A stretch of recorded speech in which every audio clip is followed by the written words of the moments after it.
Today's episode is brought to you by Grady Restoration, the restoration company you can count on. If you've got any storm damage, water damage, fire damage, give the folks at Grady Restoration a call. They can handle it all. 763-238-8127 or check them out on the web at gradyrestoration.com.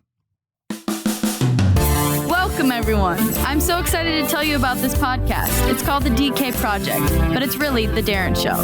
The DK Project is a radio show, but without the radio. So sit back, buckle up, and enjoy the ride. Let's go!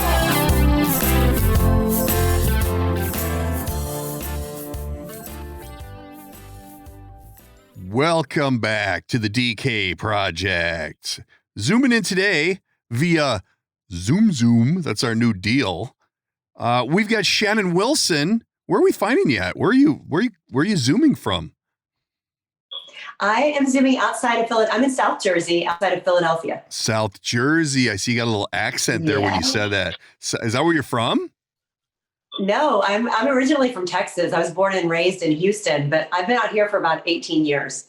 So I'm going through this right now with my wife. I hate our weather.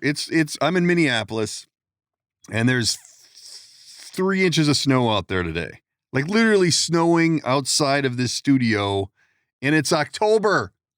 So if you go from Houston to Jersey or Philadelphia, that's a weather shift. Like, how do you take that weather? I mean, this snow and gray and cold, come on, it's dumb. Why do we put up with this? Does it bother you? Yeah, I mean, I lived in Texas for 18 years, and then I went to college out there too. So we'll say till I was 21. I moved to Colorado, but Colorado, it snows, but it's really sunny and gorgeous and dry. So it's tolerable, correct? I was just there. Oh, I got to start my video recording here. I was just there over the weekend. It was by Estes Park, and it was really a ploy to get my wife to go, hey, this is kind of nice, because I'm all in. Back the U-Haul up. I'm ready to go. I don't, it's crazy. But yeah, the 300 days of sunshine a year is really the key to success. And the real reason why I bring this up, sunny. The real reason why I bring this up is tomorrow you got snow coming your way, because it's here today. It's going there tomorrow. That's kind of how this works. So be prepared. It's horrible. The weather out here kills me sometimes. I mean, it's warm today though, but yeah, I get bummed out with I didn't snow one time last year, so it was really cold, but with no snow. So I would like some snowy days when it's that freezing. That's true. Yeah, if it's going to be cold, you might as well have snow. I mean, really, that's really fair game then. But what? Yeah. So now you're an actress and a singer and a producer, author. What do you do? Everything? It sounds like I do, but that was a long period of time. I've been around for a long time. Yeah. So do a little bit of everything. Give me the highlight reel. Like what now people who are only listening to the audio portion of this, tell them where'd you start? How'd you get to this? Where'd you go to school in Texas? A really small university, but I loved it. It was Stephen F. Austin State University in Nacogdoches, Texas. Wow. What's that sweatshirt? Have you heard of it? Hell no. Has anybody heard of it? Home of the Lumberjacks. The Lumberjacks. Of course they're the Lumberjacks. Okay, say the name of the school one more time, a little slower. Stephen F. Austin State University in Nacogdoches, Texas. Nacogdoches, Texas. Where is that? That is 2.5 hours outside of Houston. It's towards Louisiana. It's north. Okay. It's in the East Texas Pines. Well, of course. As some would say, the Bible Belt. How did you get rid of your Texas draw? Oh, it comes out. I mean, if I have some beers with you give me a red Solo cup with alcohol in it. And it's back. It comes right back. So did you go to school for theater? How'd you get into this? No, I was actually radio, television, and a political science major, and I was the DJ at KSAU 90.1 on the college radio station. U90.1? 90.1 KSAU. Spinning the hits from coast to coast. Nice. That's awesome. So you're familiar we were heard with this everywhere. whole thing. You know how this works? What? I said, you know how this works, this whole radio thing? You started there. And then what, you just started singing or what? I've always sang. I'm just really shy about doing it. So is it bad? Are you good at it? What? Are you good at it or is it bad or what? I mean, are you good? I'm terrible at it. Are you really? That's why I'm so shy, because I'm horrible. No, I think I'm okay at it. I mean, I waited on a guy. So there's a man named Stan Merez that I waited on in Denver years ago. And he was Tim McGraw's manager and was in the music industry out of Nashville. And he was so sweet. And he's like, please tell me you can sing, because we sing, and I said, no, I can't. I was too shy to tell him. And I regretted that, because I actually could kind of sing, and I played instruments. And so I thought, you know what, I'm going to start writing music. I'm going to put it down. I'm going to record some stuff, because I don't want to regret not ever doing that. And so I found out this guy around the corner from me, Jim Heffernan, was a big music producer and a studio musician in Nashville. And he now lives outside of my town. Really? So someone put me in contact with him, and we recorded stuff, and it's on Spotify. I have like little fan following. I get little streaming. I mean, it's not a lot of, it's like 0.001 cent it's for each time the song streams. You know what'll make you feel better? That's that much more than I've made singing. So you're doing well. So you're talking to Tim McGraw's guy, and you don't even know that, or did you know that's who that was? I could tell that he was someone, a lot of famous people, Yoko Ono, Arnold Schwarzenegger, all sorts of famous people came into Denver, into this particular restaurant when I worked there for a long time. What's the name of it? And I could tell he was like someone, not important, I hate to say that, but he and I just hit it off, and we stayed in contact through the years. And I found out that he was this manager of all of these really big names. Yeah. And he's retired now. And I thought, you know what? I'm older now. When I wrote my music and recorded it, I was way beyond what, that time frame of trying to sing. But I was just so, when you have an opportunity, you should take advantage of it. But it wasn't meant to be. Does that make sense? Yeah, no. If I had gone, I think that it was meant for me to not go down that path. Nice. So now it could have turned out negative, Well, and it's difficult. I know. I'm actually reading a book right now about, how you can't let that stuff slip by. You got to capitalize on it as soon as you can. And because if you don't, then you're going to go the rest of your life with the old what if, but failure's a scary animal. That's for sure. But so is that what you started with, was singing? Or did you start with acting? Did you start with singing, or did you start with acting? I mean, the last 12 years I started a promotional staffing company. So I've been running a staffing marketing company throughout the country for a long time. Oh, wow. So I haven't done it. I did the singing part with that. So for me, it was just fulfilling a goal that I had to take my guitar and write down songs and record them. And then from there, just people, on Spotify are different. I got to see that people liked the music. It's not like I had a ton of followers, but just enough to where you're like, oh, that's cool that somebody's listening and liking stuff. It makes you feel good. Yeah. And then I haven't written anything in a while for music. And I stopped staffing a while, I guess about 4 years ago, I told my husband I didn't want to run the company anymore. And so I kind of retired that and tried acting. Really? So just on a whim, You're like, I'm going to try acting? Kinda. And it's actually been longer than that. I say 4 years ago. I'm really bad at time. I always just say just the other day, when it was like months ago or years ago. So I went into New York about 6 years ago, told my husband, I'm going to see if I can audition and see if I can make something happen. And he supported it because he's used to my whims. Wow. And really? And so here we are. Yeah. So would you call yourself then a working actress? Like, that's your deal? You're making money, you're doing jobs, you're knocking it down, you're starting to build an IMDb list? You think? Yes. And I mean, just the credits that I'm getting. I mean, for a long time, I've auditioned a lot for a lot of things and not gotten them. But in the last few, in the last year, I've booked a lot of great projects. I mean, really? Some really good stuff. Snow Babies, the movie that's out now, I'm really proud of, and Halston, which will be on Netflix. starring Ewan McGregor. I have a part on that. Wow. And I play the wife of a really well-known actor, but I can't say his name because it's released, but we all know who he is. Oh. And he's super sweet. So these things that I'm slowly getting, it took a lot of work. Yeah. NYU films, I would do student films. I would do little bit parts. I had a part on Elementary with 2 words. That was a huge booking for me. Yeah. So a lot of rejection. Oh, yeah. You start to see it. If you chip away long enough at anything, you can do anything.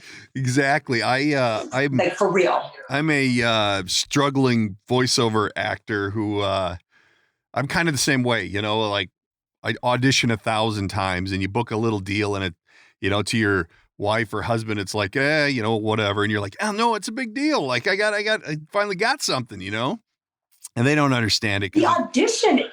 They don't. And the audition is a big deal. I mean, just to get in the door, some of the things I have auditioned for and I didn't get, I can't believe I even had the opportunity to try for it. That's so cool. And with your voiceover, you're not just auditioning for that part. You're showing them what you can do and they will remember you.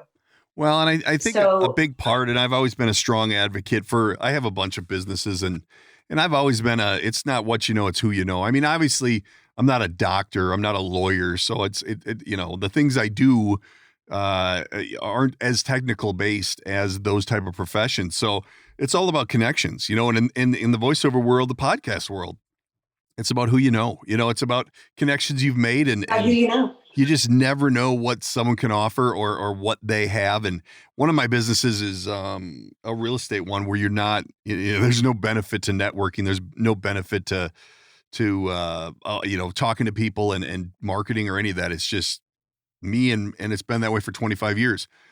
So once I got into the voiceover world and started relating that, and it's like everybody you talk to who knows somebody who knows something, and it just spirals. And it's the same thing. I interview a lot of actors who are much like yourself, where they're just like, I want to do this. And, I responded to a Craigslist ad, or I responded to an open audition or whatever. And it just starts to go. Cause I think people have such a thing in their head that's only for certain people in California, or that's only for, trained actresses and actors, when really it's not. They're looking for different people. They're looking for different stuff. And maybe what you're, and so it's really an interesting world that a lot of people have no idea about. And I don't want to say it's not attainable, but it's, you keep scratching, you keep going, and eventually it's going to happen. You know what I mean? You'll get somewhere, or you'll at least become okay with the success you've achieved, and you'll call it good, But I'm starting in my voiceover That's exactly world, right. I'm starting to see it roll. So as you've booked jobs now, are you starting to see like, well, she was in Snow Babies, or she was in that, and now, well, maybe we'll look at her for this. Are you finding that it's kind of snowballing? Sorry about the pun. Yes, my snowballing. My first auditions were literally no lines, like auditioning for Gotham, a woman that laughs maniacally. Like I had to go into the audition room and laughing maniacally.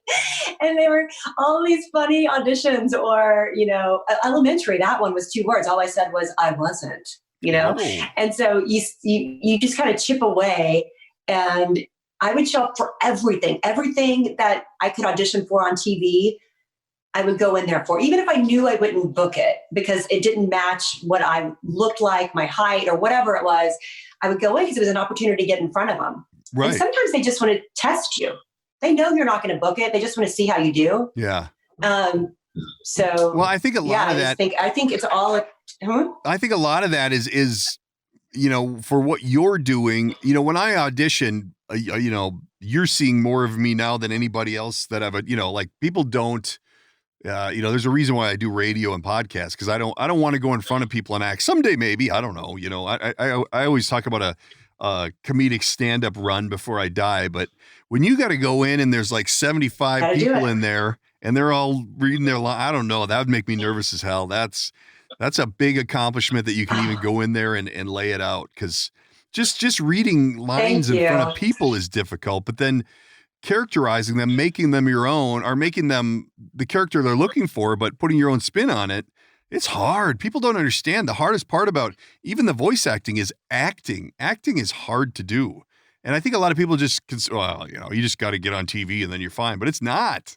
You got to sell it every time. It's not, you have to take classes. I took improv classes up in New York at the Upright Citizens Brigade. I took classes from some good coaches, and is that really intimidating? Just took classes in Philly. And I also watch actors. I watch them in film. I will rewind. I rewatched The Godfather the other night. I rewound the scene with Marlon Brando like 3 or 4 times because his reaction was so unbelievable. And De Niro in Godfather 2, I will rewind and watch and see what they do. And the best actors just don't really do anything. And you're so drawn into it. Yeah. Yeah. And with just their eyes. Do you think that's something that someone can teach you? Do you think that's something someone can teach you? Or do you think that's something that you have to have? Like obviously Brando had it, Pacino has it. I don't know. There's some of the movies he does. He was trained though.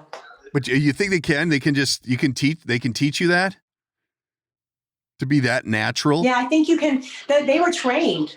Those guys were method actors. I mean, they studied and under Lee Strasberg and other acting coaches. So I think you can learn. I think just like anybody can learn how to play an instrument, maybe not like Eddie Van Halen or something with guitar. You can learn how to play something. And if you work that muscle enough, then you can figure it out. Yeah. I mean, some of my auditions you were talking about nerves. I got so nervous before I would go into rooms sometimes. So nervous because you put pressure on yourself. You're like, this is my one shot. Yeah. If I blow it, they'll never call me back. Well, guess what? To those people that ruin their auditions, because I have had some bad ones where I've forgotten all my lines, they will call you back. It's the way you handle yourself in the room. If you're failing, I failed so bad on a Blacklist audition. They had me as a reporter. I had all of these lines memorized. I had to do them to the camera.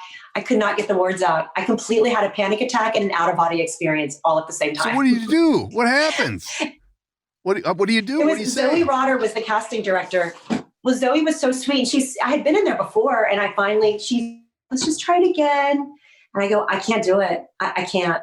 Really? It's not going to happen. I walked out of there so shamefaced and just dog-faced, and they called me in again. They gave me another chance. So I didn't make any excuses. I wasn't like, I have it memorized. I just said, I'm so sorry. It's just not, it's not happening today. And I just walked out with my head held high. There you go. Boy, that shits your day though, doesn't it? It kind of puts you in the crapper the rest of the day because it gets in your head. I was devastated. How do you go back the next day? And guess what? I'll do it again. How do you go back the next time though? How do you go back knowing that you got choked the first time and now you got to do the same thing and you go back? How do you do it? Yeah, that office, it took a while to be not so nervous because I had bombed so badly. So yeah, there's more pressure. Like I can't do this again. But I switched my mindset.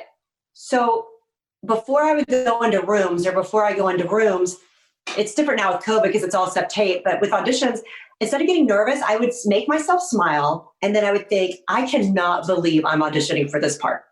I cannot believe I am here auditioning in New York City for this hit television show. And then I got excited and happy about it. And I just looked at the big picture of the fact that I was there. That's cool. That's a big deal though on top of it. So you keep adding all these factors, like you're not in the middle of Atlanta jumping on a open casting. You're in New York City, for a major TV show. That's a ton of pressure. And the only reason why I can understand that is because I've done some auditions for voiceover stuff where you're like, is this really happening? Like, am I really doing? But I'm not looking at someone. I'm not looking at a camera. I'm just sitting here in my hovel and no one knows what's going on. So that alone, kudos to you. That's a big step. That's really hard to do, especially if you've run into some spots where you had some trouble and you get choked up. I mean, that's good for you. That's awesome. I lost your camera there. Oh, there you go. I'm so sorry. I forgot to put it on Do Not Disturb. Don't even worry about it. I think what you're doing is you're just flashing headshots so people can see other looks. That's what you're doing. I've seen it. I've seen it. Subliminal stuff. Yeah. Hire me. Yeah. Do you have a popcorn one? Get some popcorn. I pull up my headshot. Yeah, there you go. What do you yeah, all of a sudden your credentials roll across with your agent's number. Yeah. What are the so what was the first big job that you booked? Like what was the first like, wow.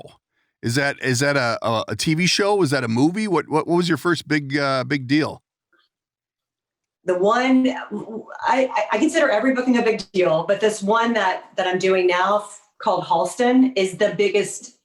It's such a big deal. It's a Ryan Murphy production.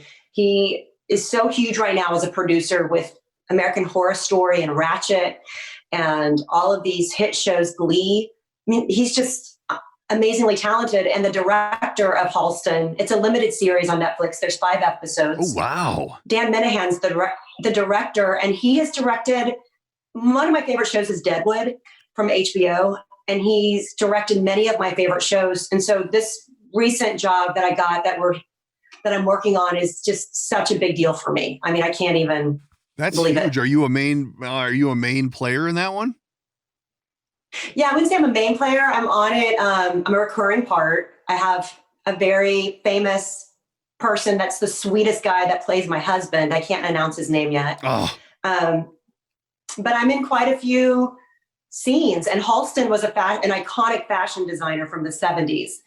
And he was best friends with Liza Minnelli. Oh. And Ewan McGregor is playing Halston. So I went on set. I auditioned for a different part, a few lines, didn't get it, didn't hear anything back. And then they called me about a month later and said to my agent, we'd like to offer Shannan the role of Bobby Mahoney, which was an even bigger part. Wow. So I'm just like beyond it.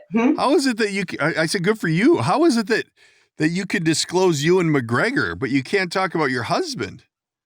That's crazy. Because it's public. It's been announced that he's in the show. Oh, okay. So they've already released that portion of it. I gotcha. Yeah, it's been released, so we can say that, but I can't say the other name. Let's talk about this. I wish Snow I could. Babies. What's that? I wish I could, but we have a Zoom delay. Yeah. Well, when do they think they will? When's it going to come out? I'm not used to it. We'll start shooting again soon. I don't know when it's coming out next year. I don't know when they're going to announce it. But he's super sweet and so nice. And I find a lot of the people that have been in the business for a long time are very, very kind and very supportive.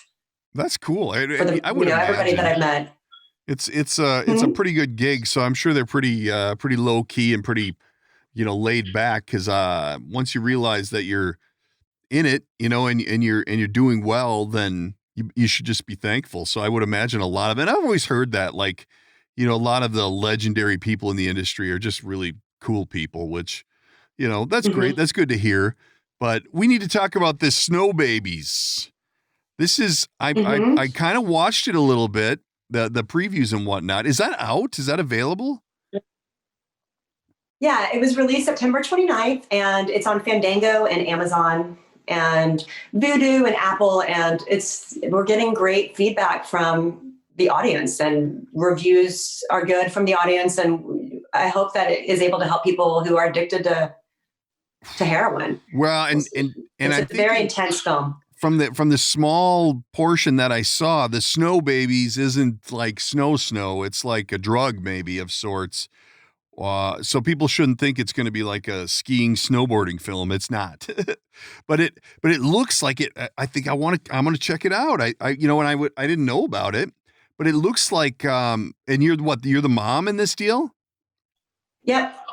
I'm the mom of a 16-year-old heroin addict. The lead is Katie Kelly. She's phenomenal. That's You'll see. Kid, right? She'll blow you away.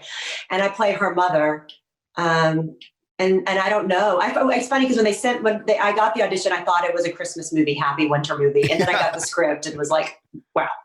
And Snow Babies is SNO babies. Yeah. So people look it up. That's how you spell snow. And my daughter's a 16-year-old honor student, suburbs, good kid. And she gets hooked on Oxy at a party. Somebody gives her a pill, and then and it sounds so dramatic, but 80% of heroin users started off on opiates.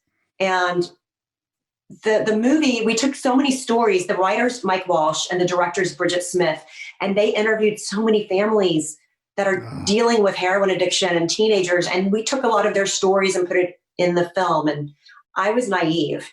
I didn't realize how bad it was in the suburbs until I did this film. I would be, I've got kids, from 14 to, I've got almost a 30-year-old, but, I've got a full range, and I know it's out there, and I know, whatever. You hate to think of drugs at that level. I was just in Colorado, and my daughter goes to San Diego where marijuana is legal. And in San Diego, it's just terribly annoying. It's everywhere. It's everywhere. Ridiculous. I agree with you. Where in Colorado, I think they've had it legalized so long now that they're a little bit more cool about it. Like it's not as whatever. But when you look at these schools in the inner city and schools in the suburbs, and look at the way that they're trying to get the inner city kids to come out to the suburbs so that they can have a better education or whatever. And then you look at the drugs in these schools and how they're going back and forth and what level of drugs. I mean, we're not talking about marijuana anymore. I know when I was young, it was marijuana, LSD, da-da-da-da-da. But now, and these are like killers. These are big deals. And it almost scares you to the point where to watch a movie like Snow Babies, because I don't want, you don't want to know, you don't want to see that, but it's one of those where it's going to pull on a bunch of your emotions if you have kids, I would imagine, because it's very real. It can happen at any time. And at any time and anywhere. And that's the thing, like, we don't want to put a stereotype. I think people put a stereotype to inner cities thinking, oh, inner city, because I went to a school in Houston where it was a real mix. We were the minority, and I loved that. I was the only white girl on my basketball team. And, we don't want to put a stereotype that it's inner cities mixing with people in the suburbs and the drug problem gets bad, because that's not the case. Oh, no. And the suburbs, it's so high within our suburbs and these good schools. My good friend told me a story after I booked Snow Baby. She told me that one of her friend's daughters was a star field hockey player and was on her way to Notre Dame, 16 or 17. She got an injury. They put her on opioids, and she this is outside of Philly, got hooked on heroin from that. And her mother had to go fetch her off of Kensington Avenue, where a lot of this movie is filmed. It's the epicenter of the heroin problem in our country. People bust themselves in to get to Kensington Avenue because heroin is just everywhere. And she OD'd a year later. Wow. This gorgeous, sweet star athlete within a year and a half, dead. That's scary. And that's scary. So just be careful, guys, with your kids. I have a 14-year-old daughter and a 13-year-old son. And we just have to be careful what we put them on if they get an injury in sports or something else. Like, I would never, after being in this film, put my kids on any sort of. Yeah, it's dangerous. What did we do when we were young that we didn't have, like are these new? Like, I mean, the opiates and whatnot, like how come that wasn't, I don't think it was a problem when I was young. I don't remember, but it's just everywhere. It was like, Brett, I don't think they talked about it. Now we know more, but I was on a podcast recently and they reminded me about Brett Favre. Oh yeah. And the addiction he had. I had forgotten about that. How long ago? That was a while ago. Yeah, and for sure. It has been around for a while. Rush Limbaugh talks about it. I remember he was another one that was addicted to Oxycontin. That was a while back. So, the pills are nasty. Oof. Judy Garland with pills. I mean, you just have to be so careful, and you don't know how addicted you could be. Just from first, some people are fine when they take it. Some people aren't. You don't know if you are or aren't. Well, and I know that, obviously they've made it more difficult to get them and whatnot, but I know that it's a thing. They're everywhere. And then it just progresses from there. And I think a lot of people are like, well, why would you ever get on heroin? Why would you ever do that? But if you're on a painkiller for whatever, it's kind of a progression, like it's just kind of a natural swing. And man, it's scary. It's really scary. So I'm going to have to check this movie out. It's going to be, I got a 13-year-old, an 18 and a 19, or no, it's a 19 and a 20. But because you just hate. You may have to forward some parts. I forwarded some parts. I showed it to my 14-year-old. Yeah. How did that go? We have the remote on hand. Some of it is a very intense film. Ooh. It was hard to film. I looked very tired in a lot of the movie because I was tired because it was just exhausting, some of the scenes to do. But the cast is so great. And the police officer in it, my friend Gemma, she's an actual retired Philly cop for the past 15 years. And she does the scene and you believe her 100% because she's a police officer. She's an actress now doing great. She's a real cop. And let me tell you, she is so scary. She will scare you straight in the scene. So, really? Well, I know that like when I start to hear commercials and recordings that I've done, I critique it, like, I sound a little fast there. Oh, do you do that when you're watching Snow Babies? Like you just said, you look tired. Is it something where you're like, oh, geez, my makeup wasn't great that day, or I had some in my teeth, or, what I mean? Like do you just sit and critique yourself the whole time to where you can't even like watch the show? I think, yes, because we're all kind of vain, aren't we? In some way or another. We're hard on ourselves too, but yeah, there's a particular scene that I look so tired in. I'm like, oh my God, could I look?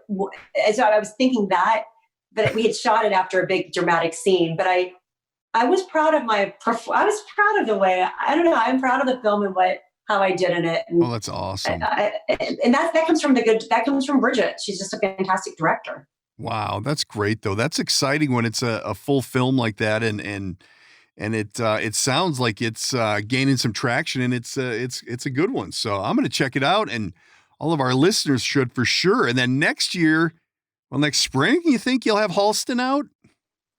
Yeah, Halston, and there's a couple of other films that I have that I'm working on as well. And Snow Babies, also, let me mention, for the music lovers, has a fantastic soundtrack. Oh, really? Nikki Sixx is a part of it. He was really supportive of the film. Really? His manager, they actually bought the film. So we have, from Corey Marks to, all these country singers, Brantley Gilbert, and then we have, Five Finger Death Punch. So it goes from hard rock to country that's on the soundtrack. That's cool. So they backed the film. Yeah. That's exciting.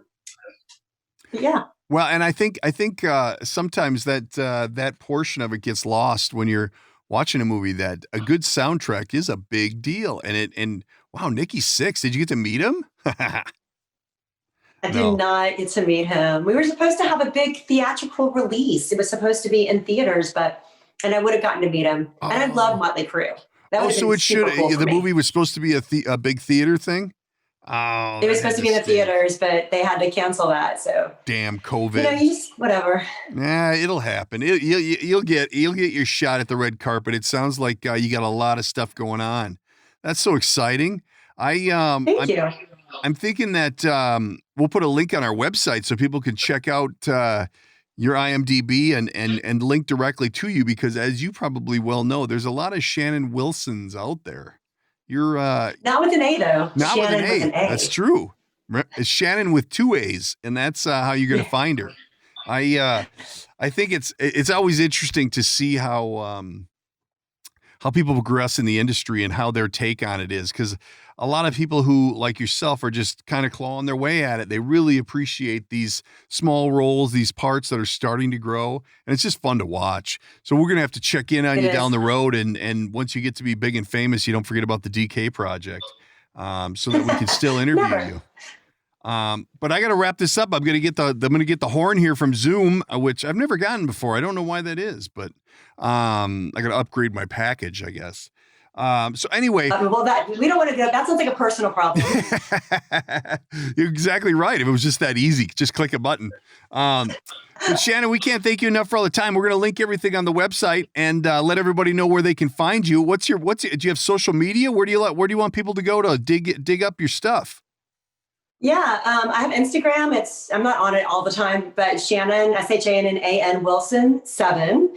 And then you can go on my website, shannanwilson.com. Follow me on Twitter. Send me funny things that make me laugh and help me with my day. I like it. I like it a lot. Well, we can't thank you enough for all the time. And like I said, we're going to check in on you down the road when you get to be a big wheel in the machine. So thank you so much. You have a great day. Thank you. I appreciate it. Have a good day. You too. Take care. Bye now. Bye. That's it. That's the end. That's a wrap. Read the shtick. That's a wrap for today's episode. Don't forget to subscribe and tell all your friends. If you'd like to reach out, you can use the studio line at 612-504-6500 or by email, thedkprojectpodcast@gmail.com. And of course, there's always social media at the DK Project Podcast. Thanks for tuning in.